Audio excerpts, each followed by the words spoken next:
सुपौल सदर प्रखंड के परसरमा पंचायत के बलियासपट्टी गांव में लगे 2 एकड़ मकई की फसल को कुछ महिलाओं द्वारा लूटने का मामला सामने आया। दरअसल परसरमा गांव निवासी बिरजोत सिंह के बलियासपट्टी से 2 एकड़ खेत में मकई का फसल लगा हुआ था, जिसको स्थानीय कुछ महिलाओं के झुंड द्वारा लूटपाट कर लिया गया है। आरोप लगाते हुए बिरजोत सिंह ने बताया कि दर्जनों महिलाओं के द्वारा उनके फसल को लूट लिया गया, जिसको लेकर अब ग्राम कचहरी परसरमा को लेकर सुपौल सदर थाने में नामजद स्थानीय लोगों के खिलाफ मामला दर्ज कराने की बात कह रहे हैं। इस बाबत बिरजू सिंह के मकई की रखवाली करने वाले सीताराम ने बताया कि 20 से 25 की संख्या में आई महिलाओं ने जब उनके खेत में घुसकर मकई की फसल को काटने लगा, जब सीताराम के द्वारा मना किया गया तो वे सभी महिलाएं रखवार सीताराम की एक न सुनी और खेत में लगी मकई की फसल को लूट ले गए। और इस घटना से पीड़ित परिवार चिंतित है और दोषियों के विरुद्ध कार्रवाई करने की मांग कर रहे हैं। मेहसौल ओपी क्षेत्र के मेन रोड के सितायन होटल के नजदीक बन रही नई दुकान में एक अज्ञात नौजवान की लाश मिलने से शहर में सनसनी फैल गई। शव को देखने के लिए लोगों की भारी भीड़ उमड़ पड़ी।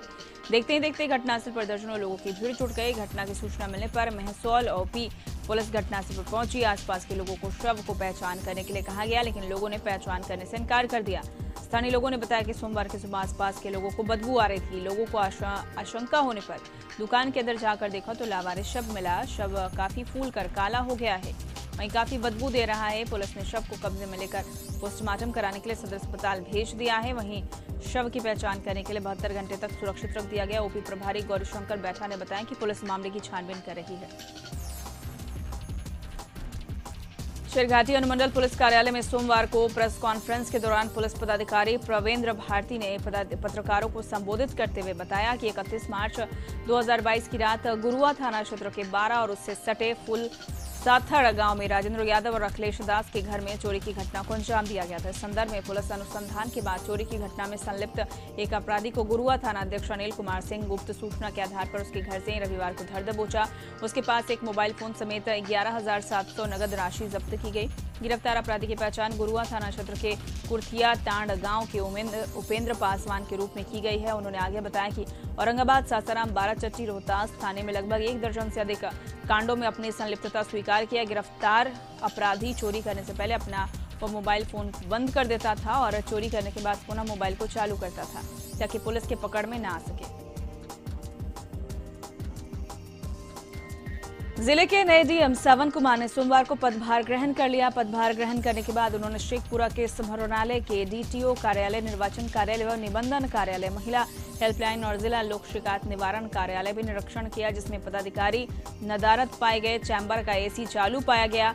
सभी कार्यालय का निरीक्षण किया और इस दौरान सभी अधिकारियों व कर्मियों से उनका परिचय लिया गया। साथ ही जिले में चल रही योजनाओं का निरीक्षण के दौरान फीडबैक भी लिया गया। इस दौरान कई कार्यालय में अधिकारी नदारद पाए गए। साथ ही उनके कार्यालय का एसी चालू मिला, जिसको लेकर डीएम ने नाराजगी व्यक्त किया। वहीं पत्रकारों का एक प्रतिनिधिमंडल उनसे मिलने उनके कार्यालय पहुंचे तो उन्होंने पत्रकारों को कोई जानकारियां दी। उन्होंने कहा कि मुख्यमंत्री 7 निश्चय योजना फेसबुक को जिले में बेहतर तरीके से लागू किया जाएगा, ताकि सरकारी व कल्याणकारी योजनाओं को जनता तक पहुंचाने के लिए अधिकारियों के साथ समन्वय स्थापित कर काम किया जाए। उन्होंने मीडिया कर्मियों से अपील करते हुए कहा कि कहीं भी कोई समस्या आए या किसी सूचना हो तो संपर्क कर बताने की अपील की है। मुसरीघरारी थाना क्षेत्र के लाट बस्सेपुर गांव में स्थित एक लीची बागान से सोमवार 9 मई 2022 की अहले सुबह एक युवक का शव मिलने से सनसनी फैल गई। देखते ही देखते सैकड़ों लोगों की भीड़ घटनास्थल पर जमा हो गई।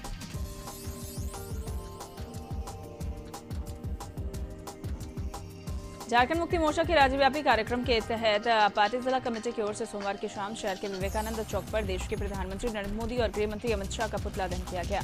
कार्यक्रम की अगुवाई झारखंड मुक्ति मोर्चा जिलाध्यक्ष शाहजहां अंसारी ने की। पुतला दहन कार्यक्रम के बाद जिलाध्यक्ष ने कहा कि केंद्र की बीजेपी सरकार अपने विभिन्न संस्थानों का दुरुपयोग कर रही है। झारखंड सरकार के मुख्यमंत्री, मंत्री और विधायकों को परेशान करने में जुटी है। उन्होंने कहा कि झारखंड मुक्ति मोर्चा इसे कतई बर्दाश्त नहीं करेगी। बीजेपी के इस गतिविधियों का पुरजोर विरोध करते हुए इसका जवाब आंदोलन के रूप में देगी। वहीं पार्टी के राजाराम मरांडी ने कहा कि भाजपा सत्ता सुख के बिना तड़प रही है। यही कारण है कि अपने एजेंसियों के माध्यम से सत्ता हासिल करने के लिए राज्य के मुख्यमंत्री समेत अन्य मंत्रियों और विधायकों को परेशान करने में लगी है।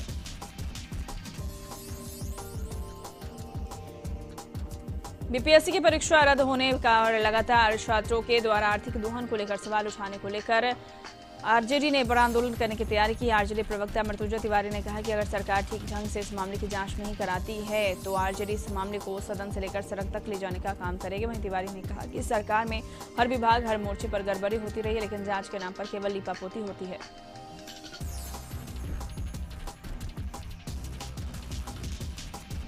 नवादा जिले के कोआकौल वन क्षेत्र में रेंजर रहे मानवेंद्र नाथ चौधरी के विरुद्ध कोआकौल थाने में 16 लाख रुपए गबन की प्राथमिकी दर्ज कराई गई है। वर्तमान रेंजर संजय कुमार के द्वारा प्राथमिकी दर्ज कराई गई है। प्राथमिकी गया अंचल के वन संरक्षक एस सुधाकर के आदेश व वन प्रमंडल पदाधिकारी नवादा संजीव रंजन के निर्देश के बाद दर्ज कराई गई। वन क्षेत्र पदाधिकारी द्वारा प्राप्त आवेदन के आधार पर कोआकौल थाना में थानाध्यक्ष राजेश कुमार के द्वारा विभिन्न धाराओं में प्राथमिकी कांड संख्या 240/22 दर्ज की गई है। आरोपित रेंजर अब सेवानिवृत्त हो चुके हैं।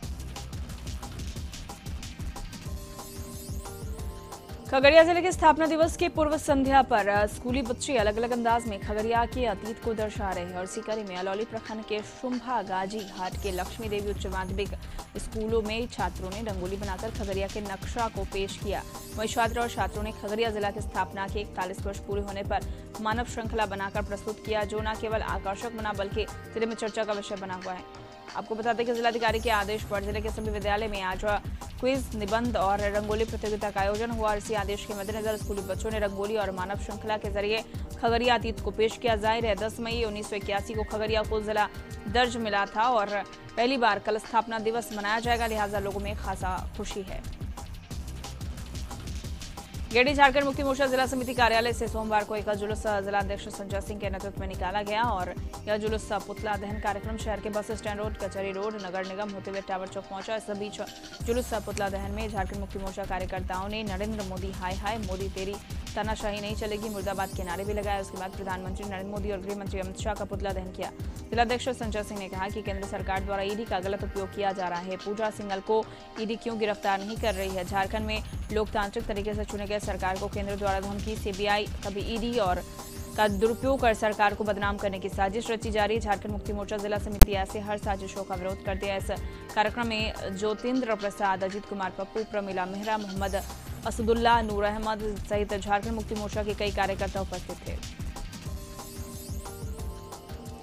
जेडीयू अति पिछड़ा प्रकोष्ठ के प्रदेश महासचिव अपने पूरे परिवार के साथ न्याय के लिए मुख्यमंत्री आवास पहुंचे। दरभंगा के बहादुरपुर थाना के मेखना गांव के रहने वाले अवधेश कुमार अपने पूरे परिवार के साथ 7 सर्कुलर रोड नीतीश कुमार के आवास पहुंचे। उनका कहना है कि उनकी पत्नी नक्सलियों के साथ साठगांठ कर पूरे परिवार को परेशान करे। नक्सली पूरे परिवार के साथ मारपीट करते हैं और पत्नी की ओर से झूठा मुकदमा भी फंसा दिया जाता है। न्याय की उम्मीद में मुख्यमंत्री आवास पहुंचे अवधेश कुमार का कहना है कि इसके पहले भी उन्होंने मुख्यमंत्री सचिवालय से लेकर कई जगहों पर गुहार लगाया, लेकिन अभी तक कोई कार्यवाही नहीं हुई है। बेगूसराय में ऑर्केस्ट्रा प्रोग्राम में शराब पीने और हथियार लहराने की सूचना देना चौकीदार को महंगा पड़ गया। दबंग पड़ोसी ने घर में घुसकर चौकीदार, उसकी पत्नी और छोटे भाई की जमकर पिटाई कर दी। घायल चौकीदार समेत तीनों का इलाज सदर अस्पताल में चल रहा है। आरोप है कि चौकीदार की सूचना पर पहुंची पुलिस के साथ भी दबंग परिजनों ने हाथापाई की है। पूरी घटना मंसूरचक थाना क्षेत्र के गणपतौल गांव की है। बताया जाता है कि गणपतौल गांव के अर्जुन पासवान के घर जन्मदिन के मौके पर ऑर्केस्ट्रा का आयोजन किया गया और उसी में कुछ युवक शराब के साथ हथियार लहरा रहे थे, जिसकी सूचना चौकीदार वैजू पासवान पुलिस को दी।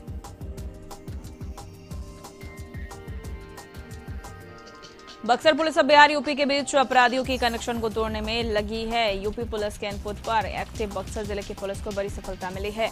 बक्सर पुलिस ने हथियार तस्करी में शामिल हथियारों के जखीरा के साथ 6 अपराधियों को गिरफ्तार किया है। इनके पास से 3 पिस्टल, 10 कारतूस, 1 अपाची बाइक, 4 मोबाइल बरामद किया गया है। कटिहार के आजमनगर थाना क्षेत्र में कुर्की जब्ती करने गई पुलिस और महिला थाने की पुलिस टीम पर गिरस्वामी और उनके गुर्गों ने हमला कर दिया, जिसमें कई लोग जख्मी हो गए हैं। एसआई नीरा देवी घायल हो गई है। जानकारी के बाद 12 गांव में महिला थाने की पुलिस अभियुक्त मोहम्मद मेजर के घर कुर्की जब्ती करने गई थी, तभी घरवाले और उनके गुर्गों ने लाठी डंडे से पुलिस टीम पर हमला कर दिया। सोरेन को जवाब देने का आज अंतिम समय है, लेकिन सीएम हेमंत सोरेन की ओर से जवाब दायर करने के लिए 1 महीने का समय मांगा गया है। उनकी ओर से मां की तबीयत खराब होने का हवाला दिया जा रहा है। निर्वाचन आयोग को भेजे गए पत्र में मुख्यमंत्री ने अपनी मां की बीमारी का हवाला देते हुए कहा कि मां गंभीर रूप से बीमार है और हैदराबाद में फिलहाल उनका इलाज चल रहा है। ऐसे में मानवीय आधार पर जवाब देने के लिए उन्हें 1 माह का समय दिया जाए। इससे पहले मुख्यमंत्री प्रोजेक्ट भवन में अपने करीबी विधायक सुदीप कुमार सोनू और महाधिवक्ता राजीव रंजन के साथ इस पर मंत्रणा भी की। गौरतलब है कि पूर्व मुख्यमंत्री रघुवर दास की शिकायत पर निर्वाचन आयोग ने 2 मई को नोटिस जारी कर मुख्यमंत्री से जवाब मांगा था। मुख्यमंत्री हेमंत सोरेन झारखंड उच्च न्यायालय के न्यायाधीश डॉक्टर SN पाठक के बेटे शिवम आनंद के शादी समारोह में सम्मिलित हुए। इस अवसर पर सीएम हेमंत सोरेन ने शिवम को सुखद दाम्पत्य जीवन के लिए बधाई और शुभकामनाएं दी।